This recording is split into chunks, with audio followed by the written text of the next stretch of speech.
ជំរាបសួរបងប្អូនទាំងអស់គ្នាថ្ងៃនេះនាងខ្ញុំសូមបង្ហាញជូនបងប្អូនពីរបៀបស្លសម្លក្តាមចាគ្រឿងផ្សំមានដូចខាងលើចាតែជាដំបូងនោះនាងខ្ញុំសូមបង្ហាញបងប្អូនពីរបៀបលាងសម្អាតក្តាមយើងជាមុនសិនចាក្តាមនេះគឺនាងខ្ញុំទិញមកហ្នឹងគឺវានៅរស់រវើកចានាងខ្ញុំយកវាមកត្រាំ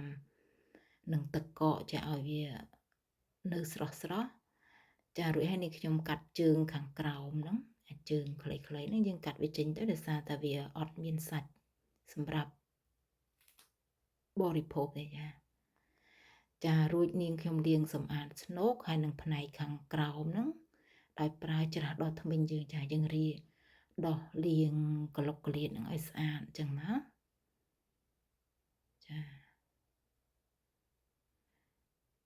ចាឃើញថាវាស្អាតល្អហើយគឺនាងខ្ញុំចាប់ផ្ដើមចាយើងបេះពោះខាងក្រោមហ្នឹងចេញ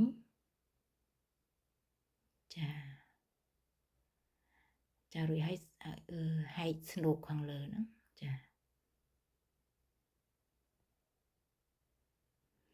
ចាឃើញថាក្តាមហ្នឹងគឺល្អមែនទែនចាខ្លាញ់ក៏ច្រើនពងក៏ច្រើនសាច់នឹងណែនតែម្ដងចាដោយសារតែទិញមកហ្នឹងវានៅស្រស់ចានៅរស់រវើកចារួចហើយយើងបេះស្រកីវាចេញបេះអាផ្នែកខាងលើហ្នឹងអារឹងហ្នឹងចាយើងបេះវាចេញឲ្យស្អាតចឹងមក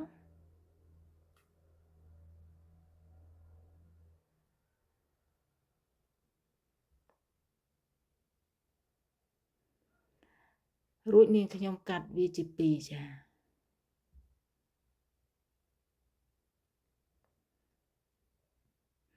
បន្តមកទៀតយើងមករៀបចំបន្លែរបស់យើងម្ដងគឺនាងខ្ញុំយកចេកថាមកហាន់ជាចំណិតតូច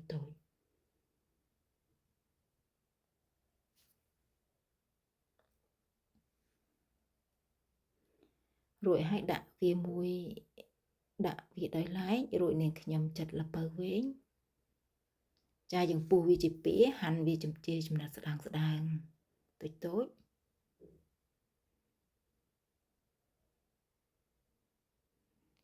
ចារួចដើមខ្ទឹមធំហ្នឹងក៏ដូចគ្នាដែរគឺនឹងខ្ញុំជ្រៀកវាជាពីររួចហាន់វាប្រវែង2ថ្នាំងដៃយើងហ្នឹងចាគឺប្រវែងប៉ុណ្ណឹងមកចាបន្តមកទៀតហ្នឹងគឺជាបន្លែស៊ូកាត់ចានេះខ្ញុំកាត់វាជាពីរដោយសារតែវាវែងពេកចានេះខ្ញុំដាំទឹកចំណោះ1លីត្រកន្លះរួចបង់ឆៃថាវចូលចារួចនេះខ្ញុំដាក់សៀង2ស្លាបព្រាខ្ទឹមចិញ្ច្រាំ1ស្លាបព្រាម្ទេសម៉ដ្ឋ2ស្លាបព្រាចាទឹកត្រី2ស្លាបព្រាហើយនឹងម្សៅស៊ុបបន្តិចចាជាចុងក្រោយហ្នឹងគឺទឹកស៊ីអ៊ីវចំនួន2ស្លាបព្រាផងដែរចារួចនេះខ្ញុំបិទគម្របរំងាស់វាប្រហែលជា10នាទីចាអញ្ចឹងពេលដែលទឹកពុះខ្ជុលបែបហ្នឹងហើយគឺយើងអាចបង់ក្តាមយើងបានចានេះខ្ញុំចាប់ផ្ដើមបង់ក្តាមយើងចូល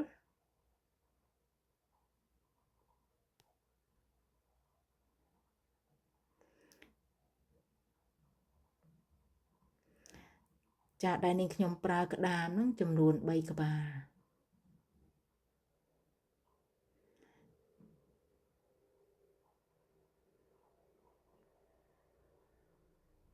ចាឃើញថាក្តាមនេះគឺសាច់ណែនតែម្ដងចា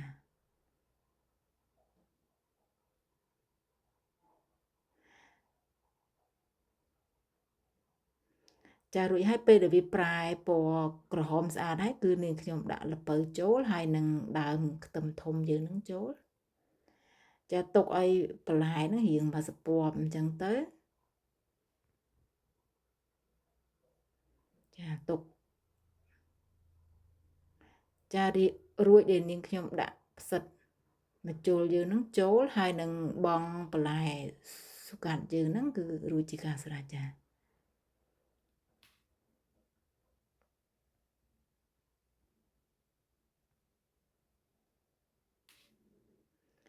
ាយើងគ្រាន់តែដាក់វាឲ្យវាមកសពមកល្មមហ្នឹងគឺ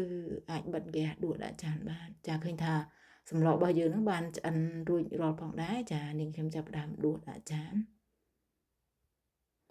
ចាសូមអរគុណចំពោះការតាមដានវីដេអូរបស់នាងខ្ញុំតាំងពីដើមរហូតដល់ចប់សូមអរគុណ